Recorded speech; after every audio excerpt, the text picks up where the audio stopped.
दोस्तों सभी अपने घर में तारा को लाती हैं, साथ में उनकी बेटी भी, जिसकी वजह से तारा देखकर रोने लगती हैं। मगर तब तक तारा की माँ अपनी बेटी को लेकर गले लगाती हैं और उनकी अपनी नातिन को लेकर हाथ में खिलाने लगती हैं। तारा से कहती हैं, बेटा तुमने बहुत सारी मुसीबत झेला, बट आपने मुझसे ये नहीं बताया कि आपके ऊपर बीत क्या रही है। तारा दौड़ते हुए अपने पापा के गले लग जाती हैं और कहती हैं, पापा जो भी मुझसे गलती हुई हो मुझे माफ़ कर देना। जिसकी वजह से सई भी आ जाती है, उनकी बहन उनको खिलाने लगती है अपने ही बेटी को। तब तक तारा के पति आ जाते हैं और कहते हैं कि तुम्हारा हाल क्या है। सभी वहीं पर चुप रहती हैं और कहती हैं कि मेरे पास कोई जवाब नहीं है आप लोगों से बात करने के लिए, इसीलिए प्लीज़ मेरे से छोड़ दीजिएगा। जो भी मैं बात कही हूँ मुझ पर विश्वास रखिएगा। ये बात सुनते ही वहीं पर तारा अपनी फैमिली के साथ मिलकर काफ़ी ज़्यादा रो रही होती है। मगर जैसी रजत को पता चलता है, रजत कहते हैं अब मैं अपने बातों को कैसे समझाऊं। मगर तारा की माँ रोते हुए कहती है, मैं वेलकम कर रही हूँ अपनी ही बेटी का अपने आंगन में। यही कहते हैं कि लड़कियों का मायका कभी पराया नहीं होता है, उसी तरीके से आज से मेरी बेटी मेरे घर पे रहेगी। रजत कोई भी जवाब नहीं दे पाते हैं अपनी फैमिली के सामने, साथ में सभी कहती हैं चलो अच्छा हुआ जो मैं सोच रहा था, जिसके वास्ते मैं आपसे मिली हुई हूँ। वहीं पर कहती हैं अपने भाई रजत से कि भाई तू मुझे माफ़ करना, जो मैं आपसे सारा सच छुपाई और कुछ भी नहीं बताई आपको। जिसकी वजह से रजत कहते हैं कोई बात नहीं है, जो भी है सो अच्छा है, और मुझे भी मालूम था कि आप सब ऐसे कैसे कर रहे हो। तब तक वो अपने गले लगा लेते हैं। तब तक उनकी माँ आ जाती हैं, साथ में तारा और रजत एक दूसरे से हाथ मिलाते हैं। उनकी पूरी फैमिली बहुत ही हैप्पी हो जाती है। सभी कहती हैं कि तारा तुम आई हो, जिसकी वजह से मुझे बहुत ही खुशी मिल रही है। शांतनु और वहीं पर रजत ठक्कर के पिताजी भी बहुत ही ज़्यादा हैप्पी हो जाते हैं। मगर सभी की माँ लेकर आ जाती हैं सभी के सामने माँ दुर्गा का कलश और कहती हैं कि तारा आज से तू ही स्थापना करेगी माता रानी की, क्योंकि आप हमेशा करती आई हो। जिसकी वजह से और आज भी आप मौके पर आ गई, इसीलिए आप भी कलश का स्थापना करोगी। जिसकी वजह से उधर से आ जाते हैं जिंदा दौड़ते, कहते रुक जाइए रजत की माँ, ये कलश की स्थापना कोई और नहीं बल्कि मेरी बहू सही सभी करेगी। जिसकी वजह से रजत खुश हो जाते हैं, मगर उनकी माँ भड़क उठती हैं। माँ कहती हैं कि हाँ क्यों नहीं सभी करेगी, क्योंकि आज से मेरी बेटी की लड़कियाँ और बेटा मेरा और उनका हस्बैंड सब लोग सभी के चक्कर में न जाने कितने दिनों से घर के बाहर रहे हैं। आज कलश की स्थापना मेरी बेटी ही करेगी। सभी अपनी आंखों से देखती हैं और कहती हैं कि हाँ ये तो बात तुमने सच कहा है। यह बात सुनते हुए जब वो कलश पा जाती हैं, जिसके कहती हैं तारा नहीं माँ, मैं स्थापना नहीं कर सकती हूँ इस कलश का, क्योंकि मुझे मालूम है। तब तक सभी तारा, उनकी बेटी सई, सब लोग निकल पड़ते हैं गरबा डांस करने के लिए, क्योंकि उनको यही मालूम था कि वहाँ पर आस्का और क्यान आने वाला है। जिसकी वजह से वो काफ़ी ज़्यादा सज धज कर निकल रही होती हैं। तब तक तारा का पति खुश हो जाता है और कहता है कि हाँ चलो अच्छा है जो आप लोग चाह रहे थे। जिसकी वजह से वो आपस में बात करती हैं, काफ़ी ज़्यादा खुश हो जाती हैं। उनको अंदाज़ा भी नहीं होता कि ये सब किसकी वजह से हो रहा है। कहती हैं सभी की बेटी, अगर मेरे पापा भी होती ना तो परी मम्मा कितना ज़्यादा अच्छा लगता। जिसकी वजह से गरबा डांस शुरू हो जाता है। सभी कहती हैं अपनी बेटी के सामने, देख लीजिए अगर ये रजत आ जाता तो मेरी बेटी को याद नहीं आता। आखिर में एक तरफ तो कियान ने सभी को धोखा दिया है, अपना माँ नहीं मानता है, और दूसरी तरफ रजत को भी। मगर तब तक वहीं गरबे डांस में रजत और आशिका और अंशिका पहुंची हुई होती है। मगर रजत देखता है और देखकर काफ़ी ज़्यादा सपनों में खो जाता है। मगर उनकी बेटी को एहसास करते हुए बहुत ही ज़्यादा शॉक्ड हो जाते और कहते हैं मुझे नहीं मालूम था कि ऐसा कुछ होने वाला है। जिसकी वजह से वो एक दूसरे के गले लग जाते हैं और उनको अंदाज़ा भी हो जाता है।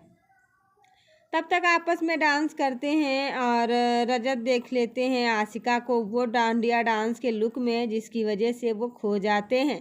कहते हैं जब काश मेरी पत्नी थी आशिका तो मेरा कहना मानती थी। आशिका का तुरंत लुक जो है वो बदल जाता है, जिसकी वजह से वो वहीं पर चुप हो जाते हैं और उनको अंदाज़ा भी नहीं होता कि ये सब किसकी वजह से होता रहता है।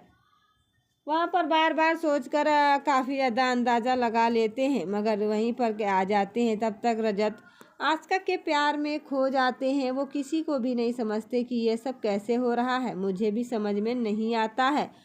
वहीं पर एक दूसरे के गले मिलकर जब बैठते हैं और कहते हैं कि हाँ, ये साड़ी तो मेरे पसंद की पहनी हुई हो।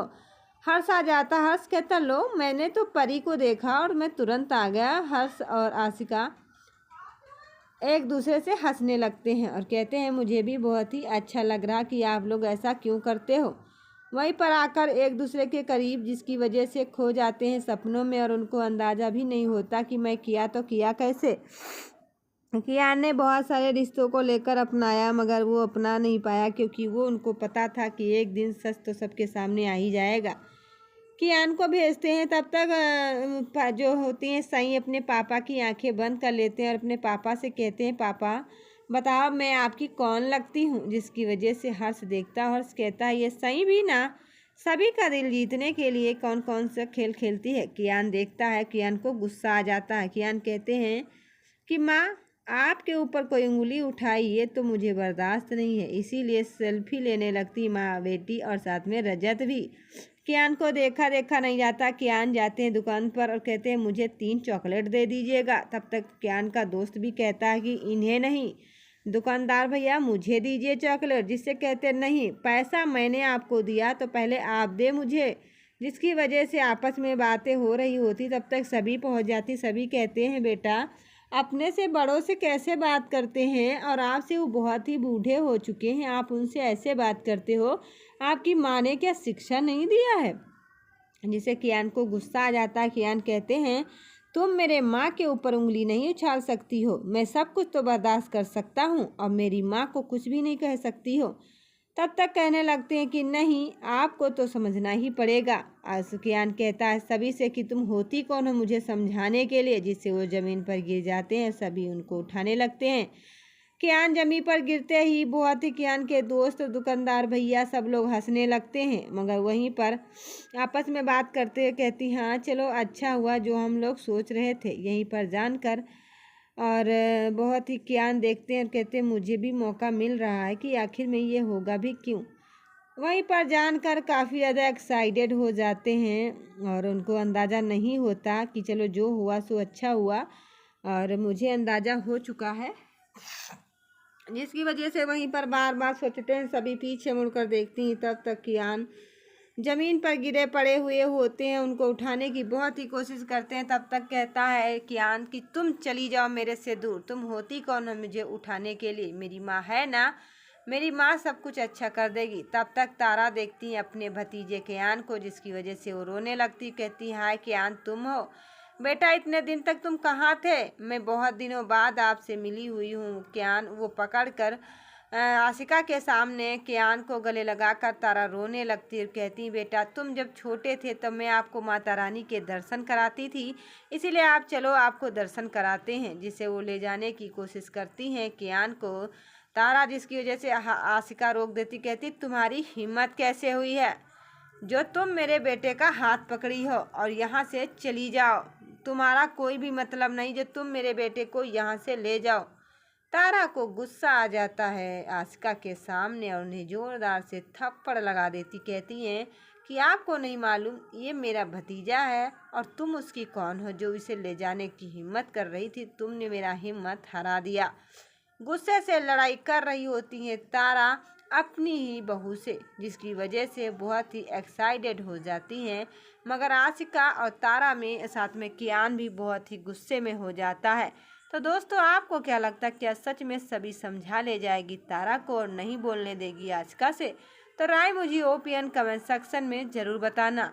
अगर दोस्तों हमारी वीडियो अच्छी लगी तो लाइक कर लीजिएगा, चैनल पर पहली बार आए तो चैनल को फटाफट सब्सक्राइब करके बेल की घंटी जरूर दबा लीजिएगा, ताकि जो भी मैं वीडियो बनाऊं उसकी नोटिफिकेशन आप तक सबसे पहले आए। इसी बात को लेकर कियान बहुत ही गुस्से में हो जाते हैं और रजत को कहते हैं कि तुम मेरे मतलब में कोई बात नहीं, आप हट जाओ पापा, मैं आपको नहीं जानता हूँ। सभी रोने लगती। वीडियो अच्छी लगी तो लाइक से सब्सक्राइब जरूर करिएगा। धन्यवाद। आज का लुक दोस्तों आपको कैसे लग रहा है? और मेरी तबीयत थोड़ी ठीक नहीं है क्योंकि जुकाम हुआ है और साथ में बुखार भी है गाइस। मैंने दवा लिया और मेरे को दवा फ़ायदा नहीं कर रहा। तो दोस्तों ये जो लाइट जल रही है ना, ये आप लोगों को तो पता ही होगा कि ये जो दीपावली है उसके चक्कर में लाइट बिछी हुई थी। और ये जो बोला जाता है कतकी का मेला, वो भी होता है उसी कतकी के मेले तक का जो होता है वहीं पर तक का ये लाइट बिछी रहती है। और हम लोग अच्छे से मेला भी देखने जाते हैं। तो लाइट का व्यू आपको दिखाती हूँ। और मैं थोड़े अपने छत पे खड़ी हुई हूँ, ये देख सकते हो दोस्तों छज्जे पे यहाँ का लुक कैसे आ रहा है। तो आई होप मेरा वीडियो आप लोगों को अच्छा लगा है। तो ज़रूर अच्छा लगा है तो लाइक कर लीजिएगा। चैनल पर पहली बार आए तो चैनल को फटाफट सब्सक्राइब करके बेल की घंटी जरूर दबा लीजिएगा ताकि जो भी मैं वीडियो बनाऊँ उसकी नोटिफिकेशन आप तक सबसे पहले आए।